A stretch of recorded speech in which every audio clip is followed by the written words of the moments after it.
you're seeing somebody get assigned the job of telling the story of the agency from the social perspective. Like, what are we going to be posting on? We need to have a TikTok. We need to have an Instagram. And it's usually handed off to the person that, number one, wants to do it. And number two, has a passion for doing it. But I know this because I've talked to people that they're not getting a lot of direction and they're not necessarily getting a lot of support. And there isn't a marketing department around all of this to put together a storyboard and what story are we trying to tell and how are we going to try and tell it and whatever else. It's just kind of thrown together in cases is what it looks like. That's my perception.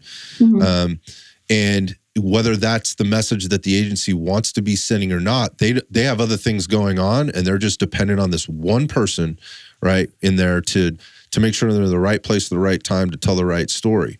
I wonder how that is for you. Like, what kind of support are you getting? Like, how do you approach this as that person behind the social media for your department? I'm sorry to be preaching the community word, but can I give you a long-winded answer? Please go on. Yeah, go as long as you want. To community. All right. So just to show you how my life and career and volunteer firefighting is so intertwined, I had a fire call a couple winters ago. Terrible winter. We had nor'easters and snow dumping, and I almost died through a gas explosion emergency, which has led me to a product development. I'm going to try to smush this all into a neat little package here at Pelican. We have two different kinds of flashlights. We have a performance flashlight that's really bright. I typically sell it to law enforcement. And then we have an intrinsically safe model that are typically kind of positioned one or the other, where the intrinsically safe model will not be the spark or ignition source around gas emergencies. The fire service as a whole does not typically have a standard operating procedure around gas emergencies.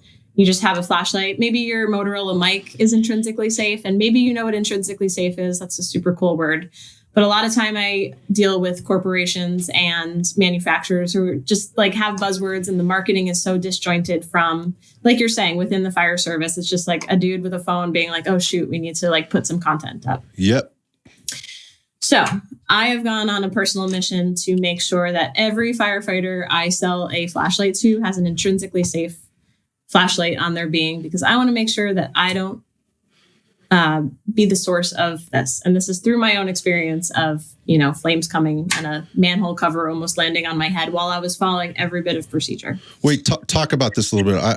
I mean, I think I understand, like Sure. You're talking about ignition sources and things like that, but put this together for us a little bit. I'm not trying to sensationalize your story. I just want to understand it better. Like, what happened? Yeah. So there were wires down. So external wires arcing, big flame, pretty to look at. Newscaster came to film it because nothing else was going on. It's the Northeast. So we've got aging infrastructure, right? So a 30-inch gas main, subgrade.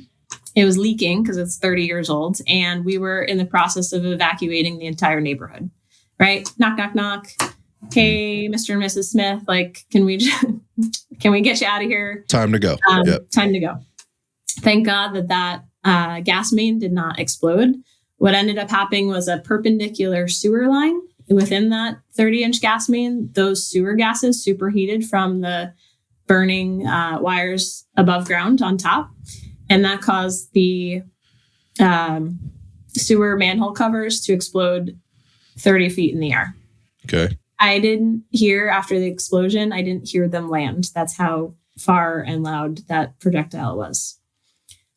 My flashlight it was not the cause of it. I want to just make sure that everything on my person as a firefighter is safe and secure, that will not put me in harm's way. Got it. So now we have a flashlight, right? Pelican makes this flashlight. It's my duty to help make sure that I can share my story of this silly little sewer gas explosion, which almost took me out, to make sure that everything on every firefighter that I come into contact.